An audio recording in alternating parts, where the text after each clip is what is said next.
Start.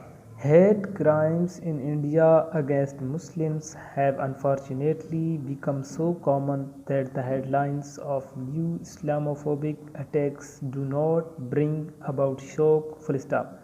This time there has been controversy on right-wing groups targeting and distributing Muslim prayer gatherings in the state of Haryana. Full stop.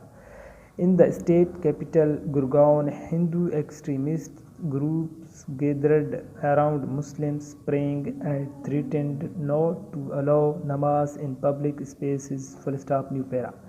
To the Indian government's credit, it has carried out the minimum and arrested the groups disrupting prayers and threatening violence. Full stop. However, the government has only itself to blame for fanning the flames of bigotry. Full stop. After state representatives using inciting, hateful and provocative language against a persecuted minority, softly endorsing policies targeting the minority and depriving them of their freedom of religion, and continuous illegal occupation of a Muslim religion, the government cannot be surprised when the hatred trickles down to the citizens who take this bigotry into their hands. Full stop. While the Modi government of India has always held a policy of discrimination against Muslims and punishing the practice of their faith, the past month has seen a particularly worrying rise in hatred and targeting of Muslims. Full stop. The Indian state has a large role to play in this. Full stop.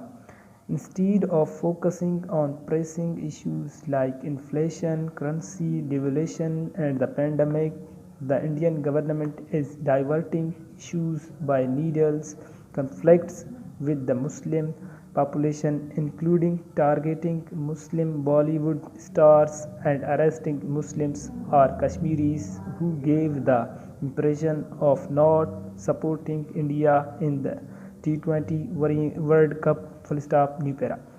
A parliamentarian belonging to Modi's BJP party forced a company to withdraw its festive season advertisement after it featured a couple of words from the Urdu language, the biggest absurdity of this debacle being that Urdu is one of the scheduled languages of India. Full stop.